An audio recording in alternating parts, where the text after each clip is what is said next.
Much better. You could drop your leash again. And then why don't you go ahead and walk away from her.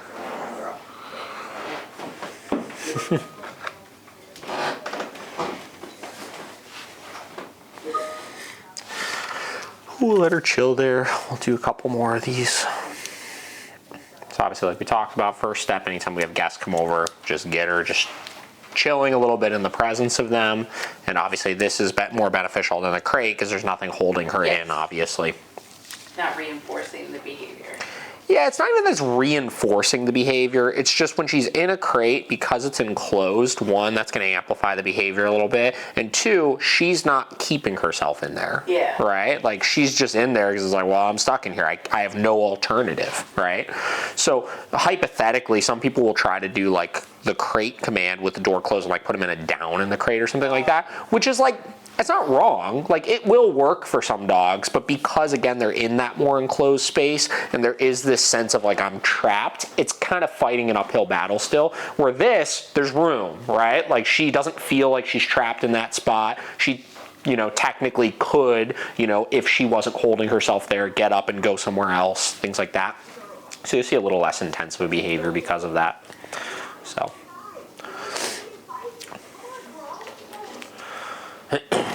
All right, so why don't you go ahead and hang out there with her. Why don't you grab your leash? I'm just gonna start walking around here. Don't worry about barking or anything. All I care about is if she gets off the bed.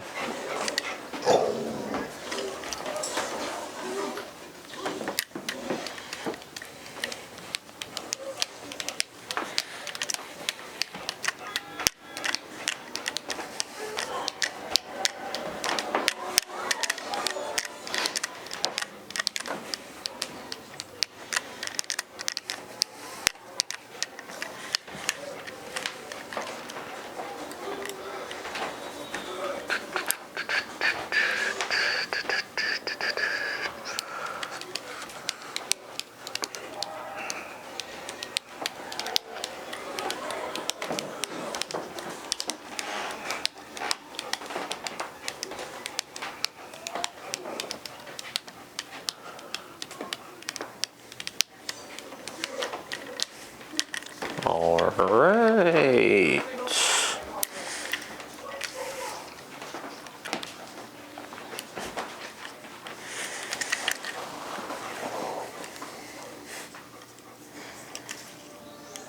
So what are you doing over there on my couch?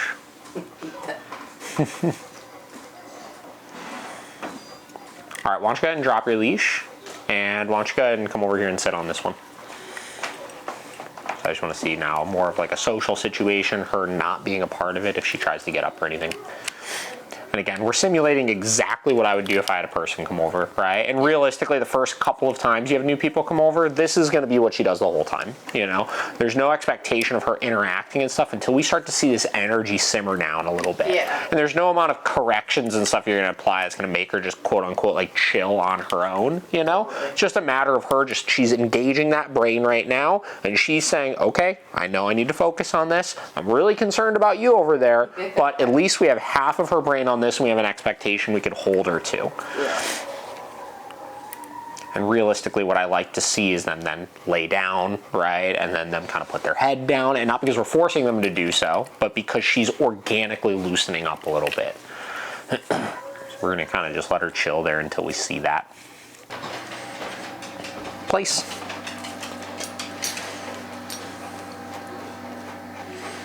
Good.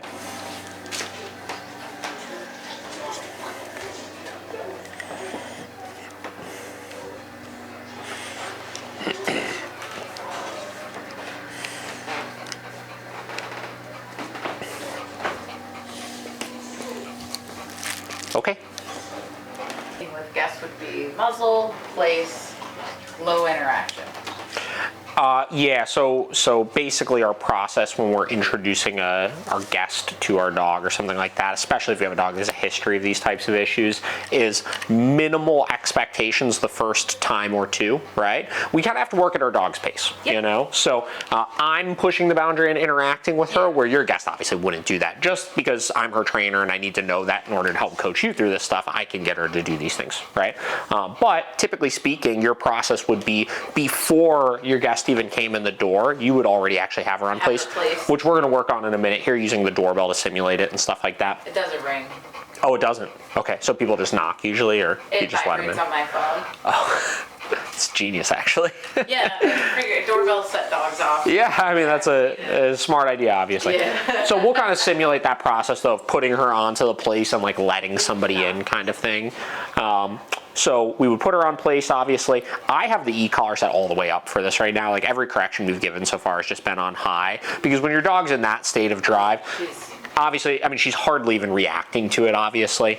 And past that, you run more of a risk having it too low and it nagging her and it actually amplifying her behavior than just kind of squashing it and having it as motivating as we can to make sure I know I have the best possible chances of it working, you know?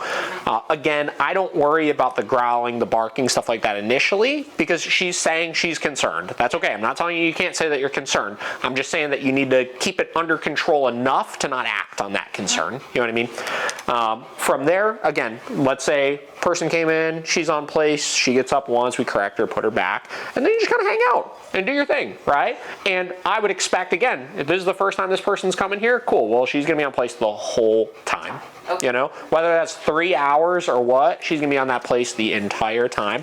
And I just wanna see her hit a point where she lays down and then she just chills, you know, and she kind of gets used to seeing the person move around and doing all of the different things that they're gonna need to do while they're here, and them going to the bathroom and then coming back 2 minutes later, and it's surprising her and all that kind of stuff, you know? Got it. And that is your initial expectation, right? I always talk about like defining success. Right now, success, obviously we want to get her to a place where people can interact with her and stuff, but right now success is, can we have her out and have her just minding her own business? You know what I mean? From there, once we've achieved that definition of success, then we move on to the next definition of success, which is, can we have her just interact, not even necessarily interacting, but can we have her just loose and have her not be like being an asshole, right? Not on a place. Yeah, so that step, basically what that looks like is we would release her at that point. We would still do the initial 10 minutes, 15 minutes of her on the place.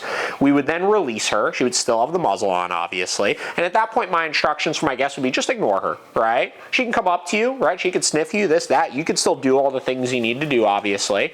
But there's no actual like interaction going on from the person's standpoint at that point. And we're just letting her get used to you from a little bit more close of quarters. If she reacts or does things we don't want, we would just correct for it, obviously. Again, that would be then success we would define at that point, right? Once we've achieved that, then you move to the interaction, but it's kind of on the dog's terms, you know? Like we talk about like consent a lot. Like a lot of times you look at dogs, like dogs should just tolerate every interaction ever. It's like dogs kind of, you know, when we're dealing with dogs with aggression issues and stuff like that, like we want to have consent from them that they like the interaction, you know? I don't want to just smother them with it if that's not the case. So my rules have always been like, I'll call the dog over to me, and if they don't come, you're not interacting with her, you know, like just leave it be then at that point. That's her saying, hey, you know what, I'm still not comfortable with this. I would rather go do this instead. So, you know, from there you just kind of exist, right? And you just let her hang out and stuff. And, you know, for right now, I wouldn't even have an idea in your head of like being worried about off muzzle or anything like that, you know? Yeah. There's just no need to risk it, obviously, you know?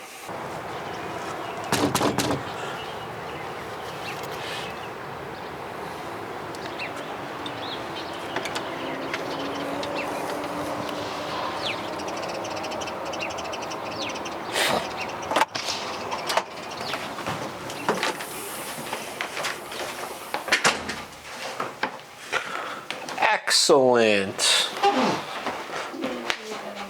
And then obviously guests would come in. Hey, how's it going? What a cute dog you have over there. And then why don't you go ahead and sit down and we'll just hang out. And again, we're gonna hang out here for another minute or so. I wanna see her put herself into that down position and start to relax a little bit. And again, nobody's saying she's not stressed right now. Obviously, she's stressed. She's been stressed every single time somebody's come over for the last X years, right? Yeah. So, you know, there's still going to be stress there. The thing is now we're eliminating some of that explosiveness that will allow her to then start to work through some of that stress, you know? Mm-hmm. It's funny, like, you know, stopping some of the problematic behaviors, like this is step one, you know? Then we have to start to work towards shifting the overall state of mind of the dog. But this is good, you know, at least we have some degree of control over her. Yeah, which honestly I wasn't sure what to expect. So sure, yeah. Makes me feel good. Yeah, she's doing fine. Oh, self. Yeah, I think she's kind of in the same state of mind as she gets into at the shop now too. She's doing pretty well, so. Yeah, she's with you guys again next.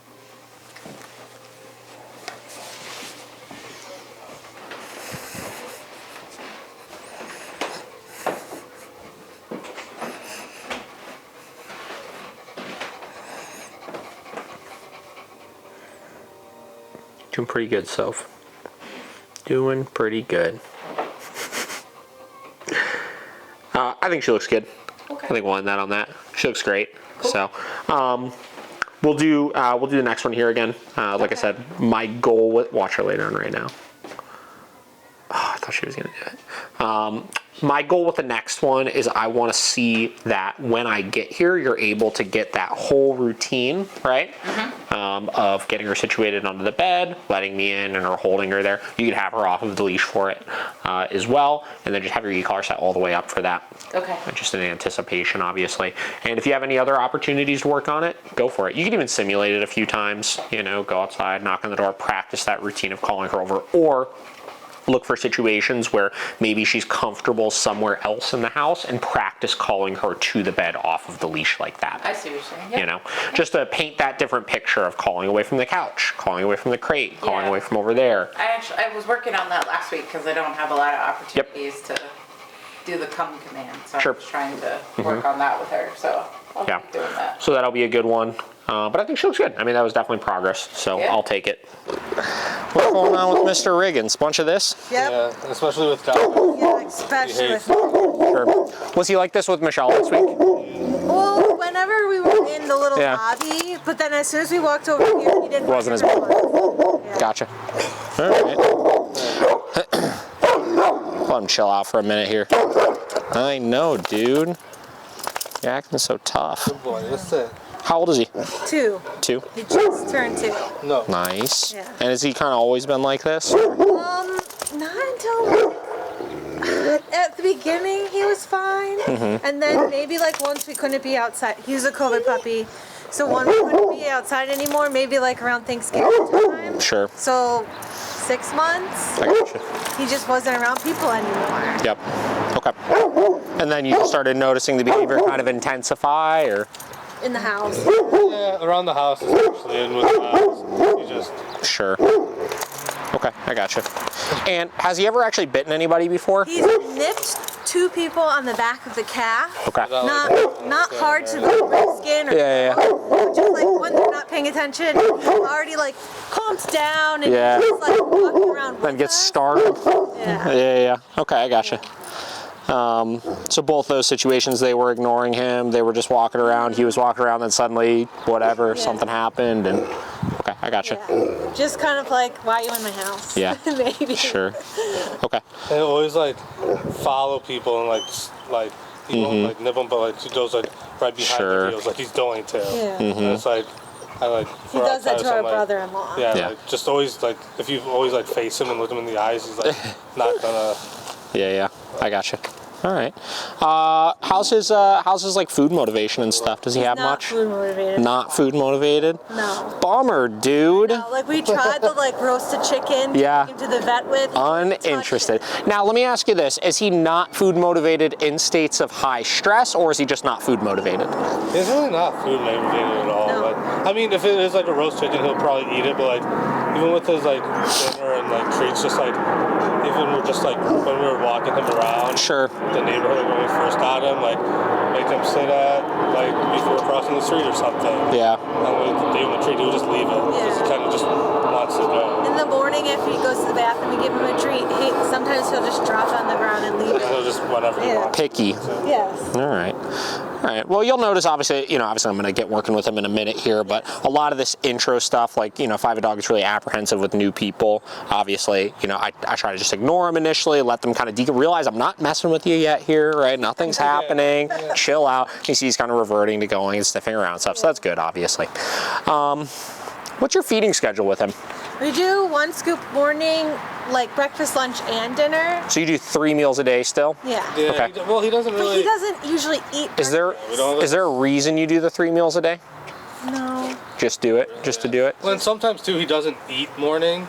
So you do it as like, Lunch. I understand. Yeah, Like, we hadn't been crating him now. We just started them like after our first session. Yep. So like in the morning we'll give him a scoop, and then at lunchtime, He might eat like it. he might have had it or he might eat it at lunch. I got you. So Okay. yeah, we don't really have a set. Typically speaking, and I like to try to get some sort of food motivation out of the dog. I'm a pretty firm believer that non-food motivated dogs don't really exist. Like you figure food is a survival mechanism, right? It's basically like if they're not food motivated, like they're dead, right? So I try to look at like our feeding routines, and 9 out of 10 times dogs that aren't very food motivated are just overfed in their daily meals, right? And you're seeing that because he's skipping meals, right? And that's just him saying, I'm not really that hungry right now. You know what I mean?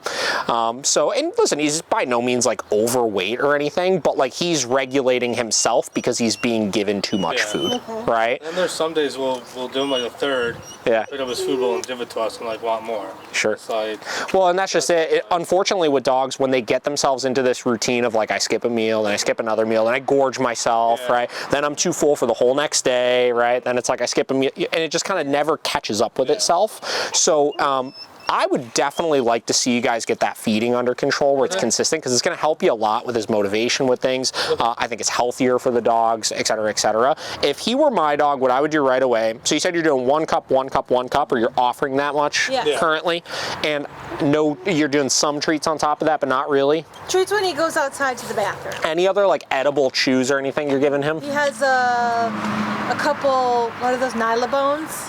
That wouldn't be, like I'm talking no, not really. like raw hides or like edible marrow bones or things like that. He's had one marrow bone, and like when he was a And baby. every now and then but- we'll do like a pup cup. Sure, yeah, that's fine. So what I would do if you were my dog is I would eliminate all treats altogether, and I would switch to 2 meals a day, 1 cup, and I would do that for a week and see where we're at. And then from there, like I said, we would make the call after another week. Does it seem like he's getting more consistent about eating it? If he's not, we would cut it back a little bit more and figure out what's going to be kind of the appropriate amount that he balances out at. A dog his size, 2 cups a day is pretty standard. So I don't think that that'll be too much. I don't think that'll be too little. I think that'll probably be pretty good. Right away. Do we take it away?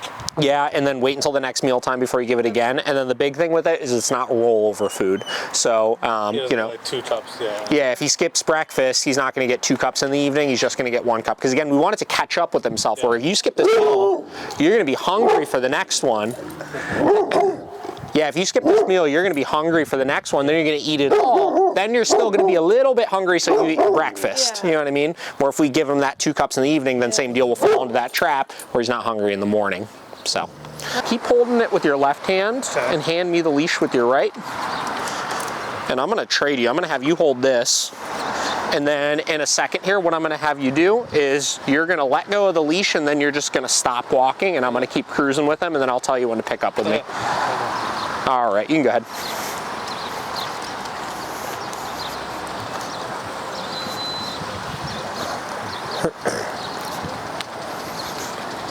And you guys can keep cruising with me now. I just wanted him to realize I'm walking him. And basically what I want to do is work exactly what I did right there and see how he does with some additional distractions.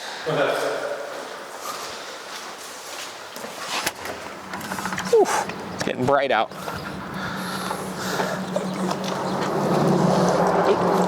Come Come on, bud. So you guys can hang out right about there. I'm just gonna be in this area here. Same deal, loose on the leash. Come, no, come. And giving that leash correction if he doesn't maintain position, obviously. Now, like, when I take him on walks like this week, like around the neighborhood, Yep. should I be like practicing this the whole time, or? So, yes, a little bit to answer your question. So basically what you're gonna implement is a variation of this. We call it kind of the 180 drill. So basically what you're gonna do is if we're walking this way, right, I'm going for my walk, I start noticing he gets too far ahead, I make a 180 with the leash pop, obviously, go the opposite direction. And then again, if I need to, I would 180, leash pop, go the opposite direction, you know? And typically after a couple of those, if you're firm enough with them, you typically will get them just kind of glued to you, like we're seeing right now. But yeah, you should be looking to see less tension on the leash overall. Yeah. That's kind of the ultimate goal of this, is him understanding how to keep himself there, as opposed to us holding him there. Because even though that walk was good, I had constant tension on that leash to maintain that position, you know?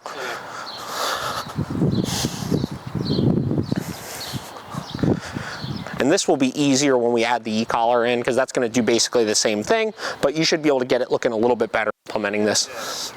And now if we come upon someone or Yep. a dog, well, what do you suggest we do? Create distance. Yeah, a lot of people will shorten, right? But the problem is the tighter that leash is, the more that's going to make him want to actually react from the frustration of the leash. Where I tell everybody, like, let's say Paige is coming up here, right? And I'm walking this way, you know, I'm not going to pass like this close, you know? I'm going to arc around where if he were to lunge, he couldn't get all the way to her. You know what I mean? That's usually what we do. Yeah, so just making sure, obviously, when you're doing it, you're staying loose on that leash, you know? Okay, so not holding him tight, but still giving him the distance. Exactly. A lot of times though, like if I do it, I want, cause a lot of times I'm forced like into the street, so I mean, Sure. I want to hold them tight there, kind of. Yeah, understood. So, you know, maybe at that point, if there's a way you could go in the opposite direction around a lawn or something like that, you know. But your goal is, you know, again, same deal, loose leash here. So same deal. As I'm walking here, let's say I start arcing around and he's glued over there. That's where I can give leash pop in this direction, you know.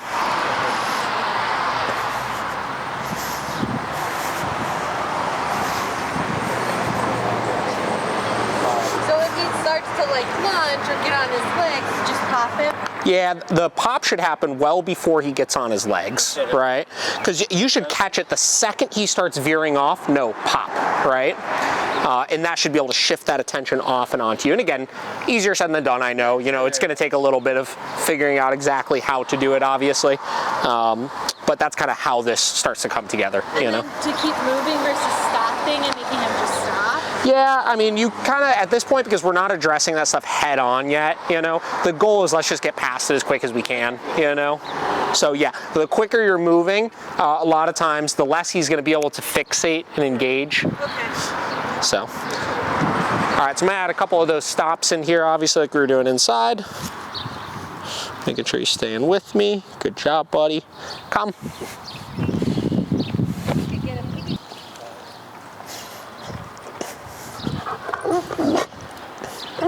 No. Come.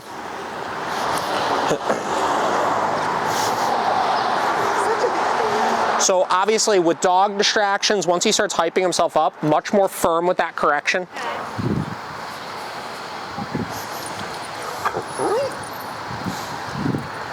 Good. And a lot of times it's that like crying. Yeah. Not necessarily like barking, just crying. Yeah. Yeah, it's the arousal coming out of them, you know? And it's not the arousal that's the problem, it's what he does when he gets aroused. So I'm not so worried about that.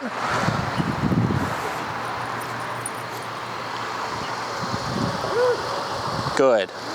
I'm just worried that he makes the right choice. Yeah.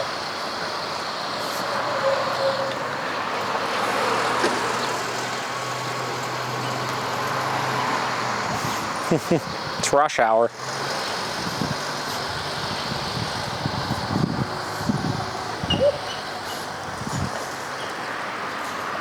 Good.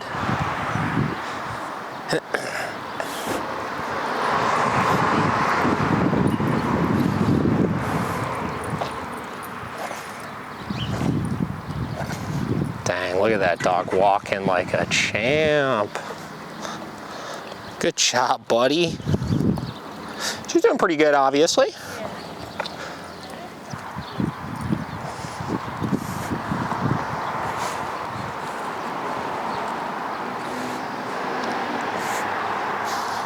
Good.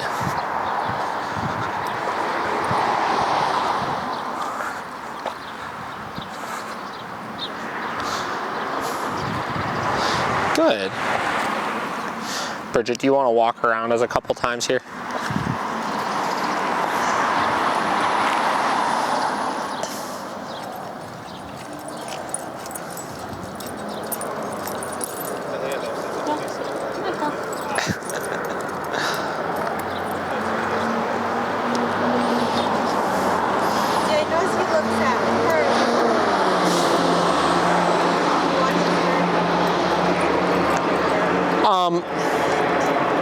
Good comment / question here. So it's normal that dogs that are being reactive or exhibiting reactive behaviors, they're gonna watch the trigger, you know, because he's concerned. That's why he's reacting in the first place. And you typically don't go from super concerned to like, I'm just literally not even gonna look at it, you know?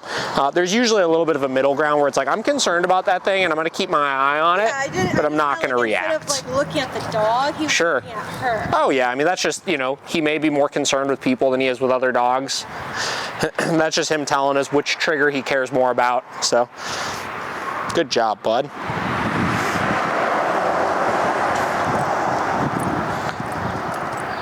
And again, like we talked about, really important that once we've kind of stopped some of the behavior, we let him be successful with this a little bit, which is why we're just, even though he's doing well, continuing to work this.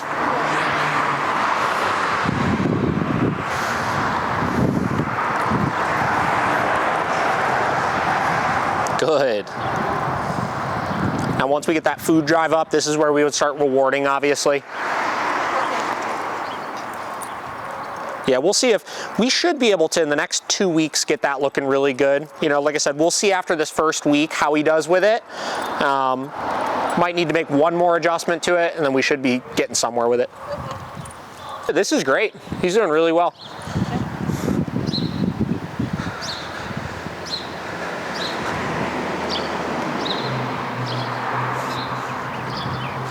Good work, buddy. Cool, that's good. Thank you, Bridget. So he started fighting with my brother's dog, which he grew. I mean, my brother's dog is 1, and he's a GSP, so high energy, and introduced as like a tiny puppy. And then most recently, probably within the last month and a half, the puppy turned 1 on March 17th, and they have gotten into a couple like fights where they've scratched each other and bit each other, and had to be pulled apart. But like if we initially like they'll have a reaction and then we pull them apart, and then we can like they can be around each other, but it's not like it was. I understand. Yeah. What? Give me like what's the last fight they got in? Like what happened? You were outside. I was. Well, a fight or just like a reaction? Whatever squabble that you've seen. The last time we were at her parents' house, we had him out, the 2 other dogs that her parents have outside. Yep. The 3 of them, you know, hanging out. So there's a bunch of dogs? Yeah, there's 3 in the house. Okay, yeah. We bring him over, so there's 4 total. Yep. So we have him and 2 others outside. We keep the GSP inside. Her brother came out with the GSP on a leash, and he was like on the back deck. He kind of came up the back deck. He was kind of by me. So he was off leash. Yeah. The other dog was on leash. And the GSP kind of went to bark and bite towards him, and he kind of like had a reaction. He didn't really lunge at him. He like kept going towards him, and that's when I like stepped in front of him. I understand. Backed up right away. Yeah. Okay. Before that though, they were just outside the 2. I wasn't there, but they were just outside in the grass, and her and her mom were on the porch or something, and all of a sudden they just started. Yeah, and they didn't really see what happened. And then like you can't pull them apart because obviously they're biting each other, so we have to get the hose out, spray them, and I got sprayed. I gotcha. Yeah, so we'll get into socialization with him. It's hard to say without knowing really where he's at socially, you know. 9 out of 10 times when I hear people that tell me a similar story to this, where it's like they have a family member or something like that that has like get-togethers where there's a decent amount of dogs together, you know, like 4, I would say is a lot for 4 dogs that don't live in the same house with each other, obviously. The 3 live in the same house all the time. Yes. And then he was going twice a Yeah. week. Play date one day, and then just with us for Sunday dinner. Yes. And they were fine. Yeah. For a whole year. The thing with fighting is all it takes is like one thing to happen, and then suddenly they're like, okay, we're fighting now. You know what I mean? So it's not that you're not going to be able to socialize with those dogs. We'll definitely figure out a plan for how you can go about doing it. But that's usually, it just kind of switch, you know what I mean? Just like his behavior with people and stuff like that, how I'm sure it wasn't this intense right off the rip with him. It was kind of this slow progression, but then once it started, it kind of started. It's kind of similar to how they get with dogs, you know? So I try to make sure with any dog, especially dogs that have like social limitations or you know, are a little sketchy with other people or other dogs or whatever it may be, I try to make sure, at least for a decent chunk of time, I am extremely proactive about what types of social situations I put my dog in. You know what I mean? Because like, I'll tell you, like, let's say, and I don't know if this is how you did the Sunday dinners or anything like that, but let's say every Sunday dinner, it's like you went there with him and you guys were going for the purpose of Sunday dinner, obviously, but all the dogs are together. That's probably not a great time to have him over there, right? It's not that you couldn't do that eventually with him, but you guys are going to be preoccupied with enjoying your company, right? You guys are going to be eating, you know, drinking, this, that, and the attention is not going to be solely on the dogs, right? So again, if something does happen, it's like we got a 9 out of 10% chance that we're going to miss it and not know it happened and not know how to stop it again moving forward. You know what I mean? Yeah, the last couple of times, that's what it is. Like, yeah, on the ground with him. Sure. Her brother has the GSP by him. And yep. Like, as soon as they get up and do something, it's like, all right, you got to keep your eye on the dog. Exactly, right? It's enjoyable for us then either. 100%. Prior to the fighting, we went there every Sunday, so he would play and run around, and they would play outside, and we would throw the ball. And like I said, there, and you know, even just like looking at little pieces of that, like you're talking throwing the ball, obviously. Then you get into like when we're socializing dogs that don't live in the same house.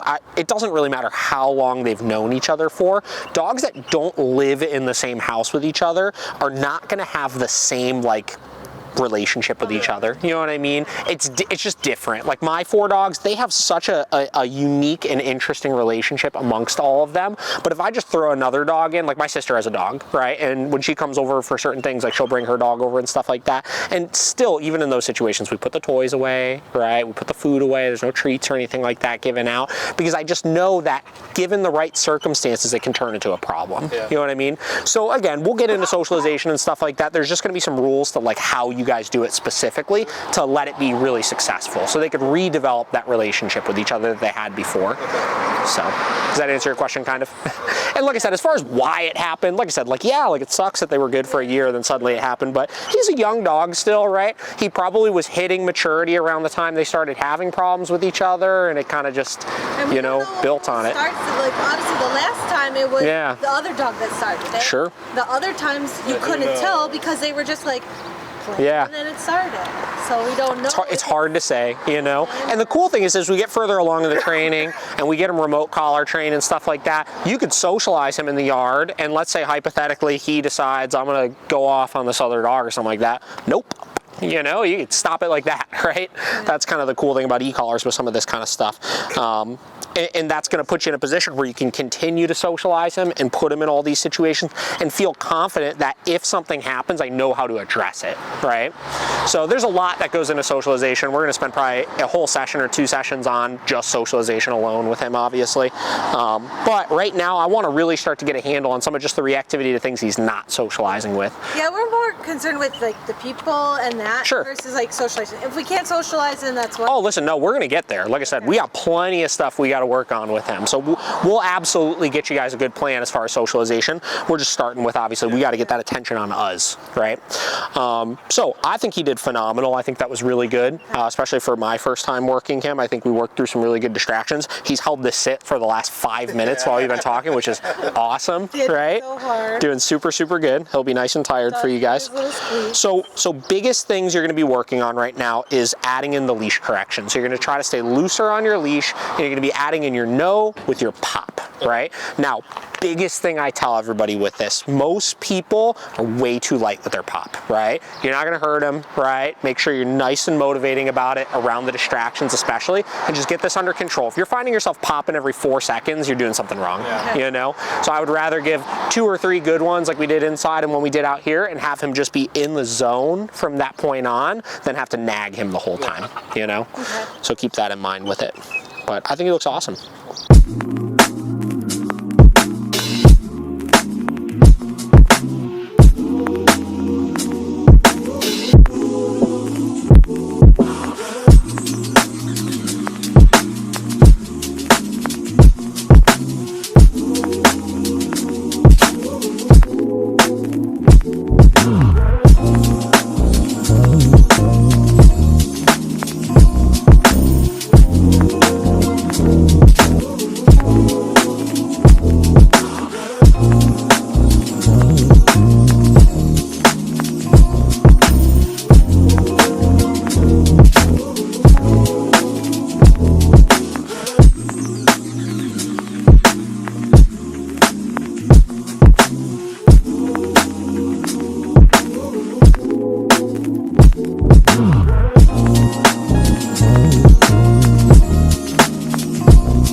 Come on.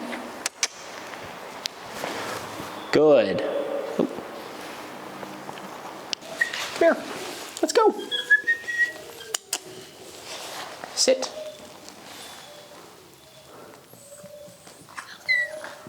Good. Good.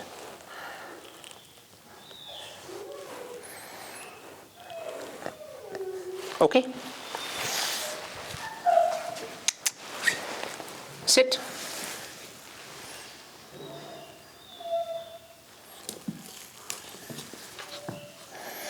Good.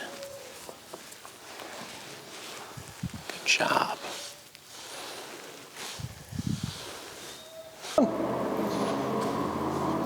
Sit. Good.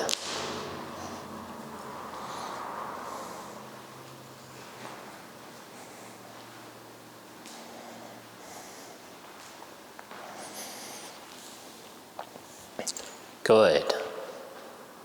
Come. Bed. Good.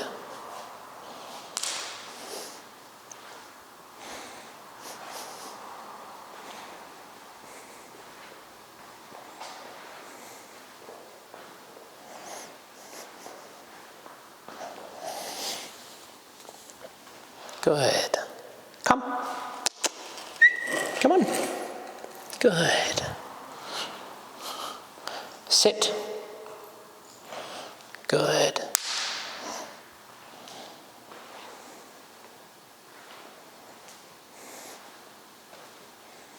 Come on. Bed. Good.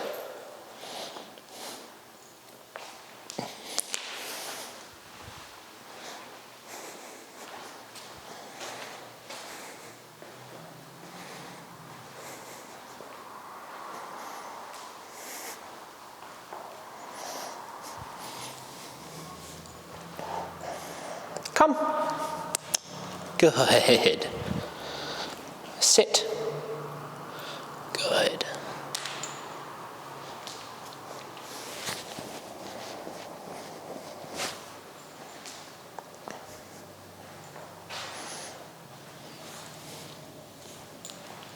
Good. Come.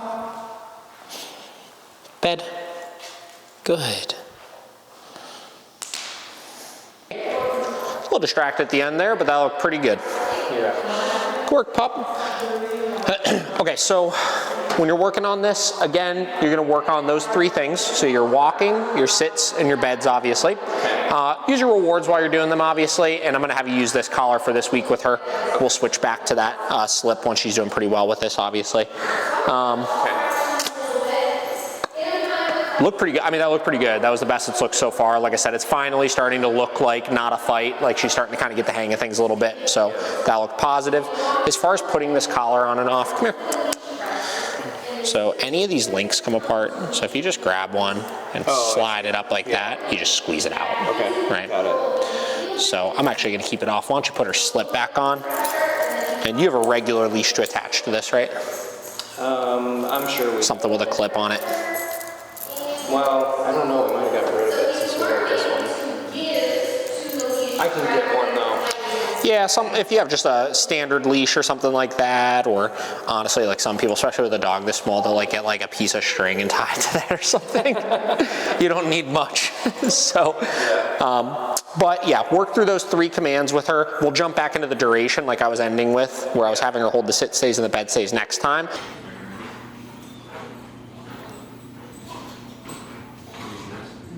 You have not?